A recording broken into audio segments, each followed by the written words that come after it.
अस्सलाम वालेकुम नाज़रीन, मैं हूं नाइला और आप देख रहे हैं वक्त से बोल।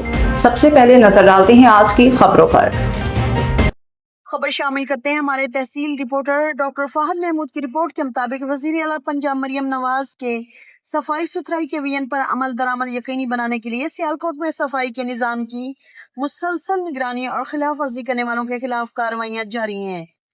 MD सरमद हुसैन की हिदायत पर कम्युनिकेशन मैनेजर फहद जावेद की निगरानी में अमला ने एबर्ट रोड और मुल्हिका इलाकों का दौरा किया। इस मौका पर दुकानों के बाहर कचरा फेंकने और सफाई के उसूलों की खिलाफ वर्जी करने वाले दुकानदारों को नोटिस जारी किए गए और इन्हें वाज़ेह हिदायत दी गई कि वो अपनी दुकानों के अतराफ सफाई का मुकम्मल ख्याल रखें और कचरा मुकर्रर मकामात पर ही तलब करें। इंतजामिया का कहना है कि शहर की सफाई बरकरार रखना सिर्फ इदारों की नहीं बल्कि शहरियों और ताजरों की भी मुश्तरका जिम्मेदारी है। शहरियों और दुकानदारों से अपील की गई है कि सड़कों, फुटपाथों और दुकानों के बाहर कचरा फेंकने से गुरेज करें और सफाई के कवानीन पर सख्ती से अमल करें।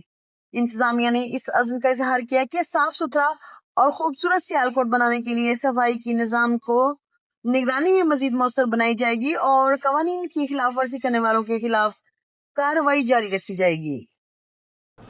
अब तक के लिए इतना ही। मजीद खबरों और अपडेट्स के लिए देखते रहें वक्त से बोल।